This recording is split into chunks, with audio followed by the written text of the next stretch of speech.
कहानी के शुरू में हम एक आदमी रेडिक को देखते हैं जो किसी बंजर प्लेनेट यानी सैयारे पर फंस गया था। उसका एक पाँव भी बहुत जख्मी था, इसी वजह से वो रेंग रेंग कर चल रहा था। यहाँ पर खतरनाक एलियंस थे जो दिखने में किसी भेड़िए की तरह लग रहे थे। वो अचानक से रेडिक पर हमला करने लगते हैं। वो भागकर सभी रेडिक की तरफ आ रहे थे। वो अपनी जान बचाने के लिए एक पानी के गड्ढे में छुप जाता है। उसने अपना सांस बंद किया हुआ था। वो उनके जाने का इंतजार कर रहा था। जब वो चले जाते हैं तो वो पानी से बाहर आता है, पर तभी वहाँ पर उनमें से एक भेड़िया उस पर हमला कर देता है जो वहीं पर था। रेडिक अपनी जान बचाने के लिए एक मेटल का टुकड़ा दूर फेंकता है जिसको वो भेड़िया लेने उसकी तरफ भागता है। इसके बाद रेडिक एक गार में जाता है जहाँ पर वो थोड़ा आराम करता है और अपने जख्म के बारे में सोचता है कि उसे क्या करना चाहिए। वही गार में एक तालाब भी था जहाँ पर फिर से वही भेड़िया आ गया था। वो भेड़िया वहाँ पर पानी पीने आया था। उसी तालाब में बहुत से खतरनाक जहरीले क्रिएचर्स भी थे जो दिखने में सांप की तरह थे। वो वहाँ पर भेड़िए को मार देते हैं। रेडिक भी वहीं पर छुपा ये सब देख रहा था। उसे भी आगे का रास्ता इसी तालाब को पार कर तय करना था, इसीलिए जब वो चुपके चुपके वहाँ से जाने लगता है तो पानी में रहने वाले क्रिएचर ने उसे देख लिया था।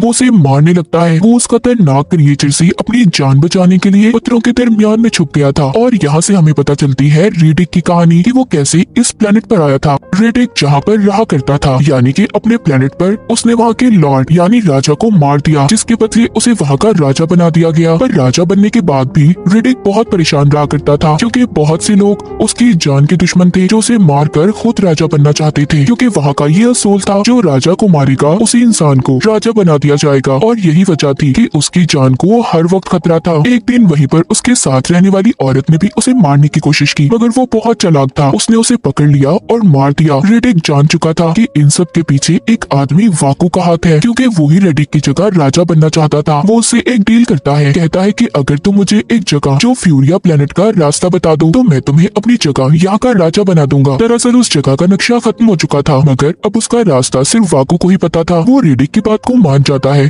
और अपने कुछ खास लोगों के साथ रेडिक को फ्यूरिया प्लेनेट भेज देता है। मगर जब वो वहाँ पर पहुँचता है तो उसे कुछ वक्त के बाद पता चलता है कि ये तो फ्यूरिया प्लेनेट है ही नहीं, बल्कि एक बंजर प्लेनेट है जहाँ पर किसी इंसान का कोई नामो निशान नहीं। वो समझ गया था कि ये सिर्फ वाकू की एक चाल थी। उसने यहाँ पर अपने साथियों को रेडिक को खत्म करने भेजा था। सभी साथी उस पर हमला कर देते हैं। वो भी उनसे लड़ रहा था और लड़ते लड़ते पहाड़ से नीचे गिर जाता है। अब वाकू के सभी साथी ये समझते हैं कि रेडिक मर गया, जिसके बाद वो सभी उस प्लेनेट से निकल जाते हैं। तो ये थी कहानी रेडिक की कि वो कैसे इस प्लेनेट पर आया। फिर हम रेडिक को देखते हैं जो अभी भी इसी प्लेनेट पर था। वो यहाँ पर पीने के लिए तालाब का पानी और खाने के लिए मछलियाँ पकड़ा करता था। उसे यहाँ पर नहीं रहना था, इसीलिए उसे बढ़ते रहना होगा। उसने अपने साथ भेड़िए के एक बच्चे को भी रख लिया था ताकि उसे पालकर वो अपना पालतू जानवर बना सके जो उसके काम भी आएगा, क्योंकि उसे एक साथी चाहिए था। अब वो थोड़ा थोड़ा करके जहरीली क्रिएचर्स का जहर अपने अंदर भी डालता है और उस भेड़िए के अंदर भी डालता है ताकि वो इस जहर से इम्यून हो सके। मतलब अगर क्रिएचर उस पर हमला करे तो उस पर इस जहर का कोई असर ना हो, उसके जानवर पर भी कोई असर ना हो। अब रेडिक उसी तालाब में जाता है जहाँ पर क्रिएचर्स थे। वो सबको एक एक करके मार देता है और फिर अपने भेड़िए को लेकर वहाँ से चला जाता है। जिसके बाद अब हम कुछ वक्त के बाद का सीन देखते हैं जहाँ पर रेडिक का भेड़िया अब बड़ा हो गया था। एक दिन उसका भेड़िया उसे एक बॉल की तरह कोई चीज लाकर देता है। रेडिक उसे देखकर समझ गया था कि यहाँ पर इंसान भी है। जब वो उसी रास्ते पर आगे जाता है तो वहाँ पर उसे इंसानों का बनाया हुआ एक स्पेस स्टेशन दिखाई देता है। जब वो अंदर जाकर देखता है तो वहाँ पर कोई इंसान नहीं था, पर उसे खाने का कुछ सामान मिलता है और साथ ही उसे एक आर्टिकल मिलता है जिसमें रेडिक के बारे में ही लिखा हुआ था। उसमें लिखा था कि जो भी इंसान रेडिक का कटा हुआ सर लेकर आएगा उसे बहुत बड़ा इनाम दिया जाएगा। जिसके बाद वो स्पेस स्टेशन से बाहर आता है तो देखता है बाहर काले बादल थे, बारिश होने वाली थी जो उनके लिए एक बुरी खबर थी। अब वो दोबारा से अंदर आकर स्पेस स्टेशन की मशीन को ऑन करता है और खुद को स्कैन करके मशीन के जरिए पूरी यूनिवर्स दुनिया के प्लैनेट्स पर मैसेज पहुंचाता है कि वो यहाँ पर है, ताकि सबको खबर हो जाए कि रेडिक यहाँ पर है। क्योंकि वो जानता था कि अगर उसे इस प्लैनेट से बाहर जाना है तो उसे किसी न किसी को तो यहाँ मदद के लिए बुलाना ही होगा। और उसे ये बात पता थी कि ऐसा करने से वहाँ पर जरूर कोई आएगा, और होता भी ऐसा ही है। थोड़ी देर बाद वहाँ पर एक स्पेसशिप आ जाती है। उसमें कुछ लोग थे जो रेडिक की तलाश में थे, पर अच्छे में नहीं, यानी कि वो उसे बचाने नहीं बल्कि वो तो उसे यहाँ पर मारने आए थे।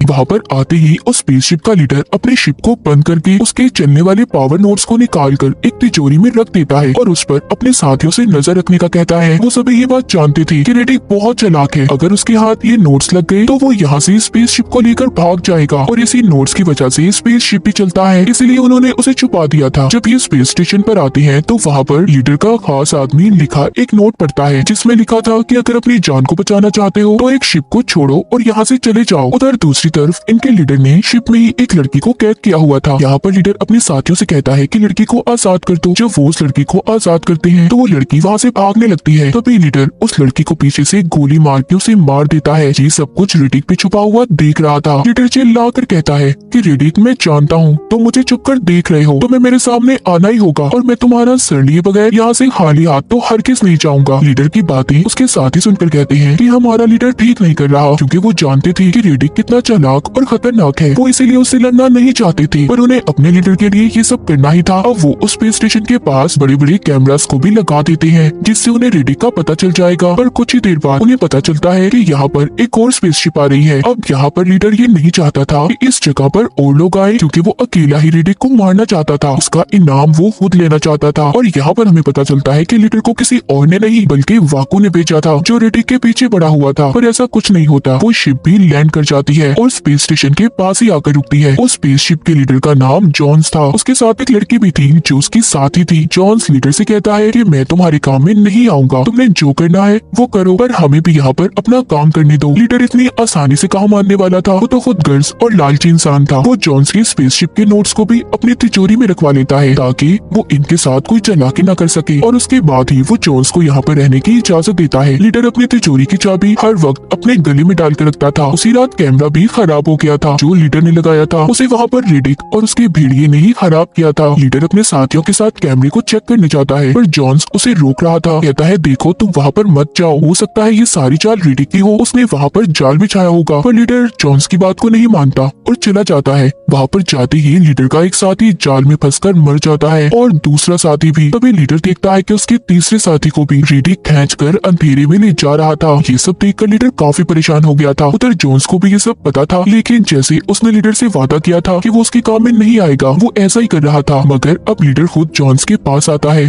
और मदद मांगता है, पर आकर वो उसके साथी के साथ बदतमीजी भी करता है, जिसके बदले में उसकी साथी लीडर को एक मुक्का मारती है। जॉन्स कहता है ठीक है, मैं तुम्हारी मदद करने के लिए तैयार हूँ, पर तुम्हें सिर्फ एक दिन के लिए मुझे रेडिक को देना होगा, फिर चाहे तुम उसके साथ जो मर्जी करना। इससे ये बात तो साफ थी कि जॉन्स का एक अलग ही मकसद था, रेडिक को पकड़ने का। जिसके बाद अब जॉन सबसे पहले रेडिक के भेड़िए पर शूट करके एक ट्रैकिंग डिवाइस लगा देता है, क्योंकि ये जानते थे कि वो भेड़िया रेडिक के पास ही जाएगा। अब ये उसका पीछा करते रेडिक तक पहुंच जाते हैं, जो एक गार में था। वहाँ पर ये देखते हैं कि उसने लीडर के आदमी की लाश को लटकाया हुआ था। वो सिर्फ इनका ध्यान भटकाना चाहता था और ये बात जॉन्स को भी समझ आ गई थी। ये लोग तो यहाँ पर थे, तो रेडिक उधर स्पेस स्टेशन पर पहुंच गया था। अब ये जल्दी से उधर जाते हैं, पर वहाँ पर भी इन्हें रेडिक नहीं मिलता। वो समझ रही थी कि जिस तिजोरी में इन्होंने पावर नोट्स को रखा है वो उसने चुरा लिए होंगे, पर लीडर ये बात मानने के लिए तैयार ही नहीं था। वो कहता है कि सारा वक्त चाबी मेरे गले में थी, तो ऐसा कैसे हो सकता है। अब ये डरते डरते तिजोरी को खोलकर चेक करता है, पर साथ ही साथ इन्हें ये भी लग रहा था कि शायद उसमें रेडिक बॉम्ब छोड़ कर गया हो। मगर जब लीडर तिजोरी को खोलता है तो उसमें सभी पावर नोट्स थे, लेकिन इस बार ये उसे खुला ही छोड़ जाते हैं और ऊपर से रेडिक आकर उन्हें चुराकर जमीन के नीचे छुपा देता है।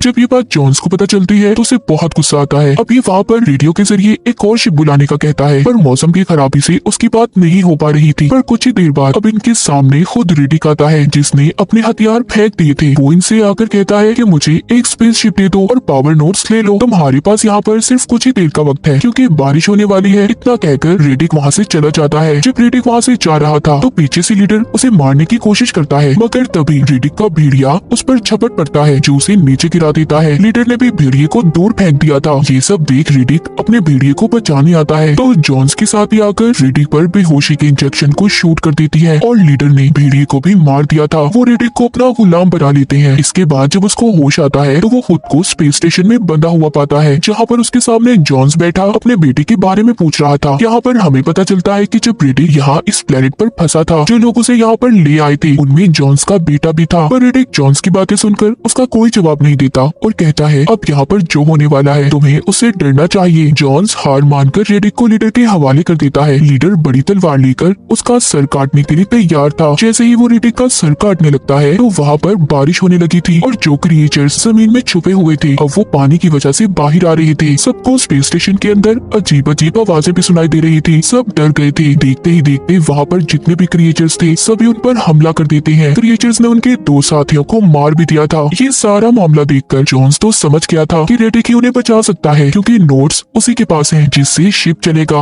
वो रेडिक को खोलने वाला था, पर तभी उधर लीडर आ जाता है जो उसे मना कर रहा था। लेकिन इतनी देर में जॉन्स ने उसके पाँव की एक जंजीर को खोल दिया था। तभी रेडिक उसका इस्तेमाल करके लीडर को मार देता है और जॉन्स से डील करता है कि मैं तुम्हें नोट्स दे दूंगा, पर बदले में तुम्हें मुझे एक शिप देना होगा। जॉन्स ने भी उसकी सारी बातों को मान लिया था। अब वो दोनों बाइक लेकर उस जगह पर जाते हैं जहाँ पर रेडिक ने नोट्स को छुपाया था, पर रास्ते में जॉन्स की बाइक खराब हो जाती है। अब वो रेडिक के साथ ही बैठ जाता है। ये दोनों उस जगह पर पहुँच गए थे जहाँ पर पावर नोट्स थे। रेडिक उनको निकालते हुए कहता है, जॉन्स, मैंने तुम्हारे बेटे को नहीं मारा, बल्कि वो तो अपनी जान बचाने के पीछे न जाने कितने लोगों की जान लेना चाहता था। वो खुद मरा है, उसे किसी ने नहीं मारा। ये बातें वो कर ही रहे थे, पर अचानक से यहाँ पर लीडर का साथी इन पर हमला कर देता है। रेडिक ने उस आदमी को मार दिया था, पर उस साथी ने इनकी बाइक को भी खराब कर दिया था। अब इन्हें पैदल सफर कर स्पेस स्टेशन तक जाना था, जिसके बाद वहाँ पर बहुत से क्रिएचर्स भी आ गए थे जो इन पर हमला कर देते हैं। उन क्रिएचर्स ने रेडिक पर हमला करके उसे जख्मी कर दिया था, इसीलिए जॉन्स उससे पावर नोट्स लेकर अकेला ही चला जाता है। रेडिक वहाँ पर अपने जख्मों पर मिट्टी लगाकर खड़ा हो गया था और अकेले ही वहाँ पर उन क्रिएचर्स का मुकाबला करता है। लेकिन वहाँ पर बहुत बड़ा क्रिएचर रेडिक को मारने ही वाला था, पर तभी वहाँ पर शिप आ जाता है जो वहाँ क्रिएचर्स पर हमला करने लगता है। और ये हमला जॉन्स ही कर रहा था, जो वहाँ पर वादे के मुताबिक शिप को ले आया था। उसने रेडिक की जान बचा ली थी और उसको वो शिप भी दे देता है। रेडिक अब अपने प्लेनेट पर वापस आ गया था। सबसे पहले वो वाकू के उस आदमी को पकड़ता है जो उसे इस प्लेनेट पर लाया था।